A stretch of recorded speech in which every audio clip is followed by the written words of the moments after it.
খবর 24x সাথে আপনাকে স্বাগত। নতুন নতুন খবর জানার জন্য আমাদের চ্যানেলে চোখ রাখুন। নমস্কার দর্শক বন্ধুরা, স্বাগত আমাদের এই চ্যানেলে। ৪৫ বছরে প্রথমবার পোল্যান্ডে পা রাখলেন ভারতীয় প্রধানমন্ত্রী। আর বন্ধু দেশে পা রেখেই বড় বার্তা, প্রধানমন্ত্রী নরেন্দ্র মোদী যুদ্ধ নিয়ে দিলেন বড় বার্তা। ইউক্রেনের সফর শুরুর আগে ফের একবার তার মুখে শোনা গেল, this is not an war. Poland ইউক্রেনের সফরে গিয়েছেন প্রধানমন্ত্রী মোদী। একদিকে যেমন 4 দশকে প্রথমবার ভারতীয় প্রধানমন্ত্রী হিসেবে পোল্যান্ডে গেলেন মোদী, একইভাবে ইউক্রেন সফরে এই প্রথম ভারতীয় কোন প্রধানমন্ত্রী যাচ্ছেন। পোল্যান্ডে অনাবাসী ভারতীয়দের সঙ্গে কথা বলতে গিয়ে প্রধানমন্ত্রী মোদী বলেন, ভারত স্থায়ী শান্তির পক্ষে, আমাদের অবস্থান খুব স্পষ্ট, এটা যুদ্ধের সময় নয়।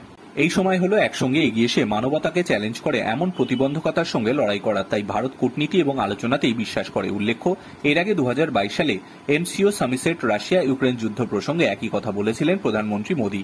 ভারতের পরিবর্তিত বিদেশ নীতি নিয়ে কথা বলেন প্রধানমন্ত্রী মোদী। তিনি বলেন, বহু দশক ধরে ভারতের নীতি ছিল সমস্ত দেশের সঙ্গে দূরত্ব বজায় রাখা, কিন্তু এখন পরিস্থিতি বদলে গিয়েছে। আজ ভারতের নীতি হলো সমস্ত দেশের সঙ্গে সুসম্পর্ক বজায় রাখা। আজকে ভারত সকলের সঙ্গে যোগাযোগ রাখতে চায়। আজকের ভারত সকলের সঙ্গে পা মিলিয়ে চলে এবং সকলের লাভের কথা ভাবে। তাই আজ বিশ্ব ভারতকে বিশ্ববন্ধু হিসেবে সম্মান করে। প্রসঙ্গত, পোল্যান্ড সফরে আগামী শেষকাল 23শে আগস্ট ইউক্রেনে যাবেন প্রধানমন্ত্রী নরেন্দ্র মোদী। সেখানে কিয়েভ ইউক্রেনের প্রেসিডেন্ট ভলোদিমির জেলেনস্কির সঙ্গে কথা বলবেন। রাশিয়া ইউক্রেন যুদ্ধ পরিস্থিতির প্রধানমন্ত্রীর এই সফর অত্যন্ত গুরুত্বপূর্ণ। এর আগে সম্প্রতি তিনি রাশিয়াও গিয়েছিলেন।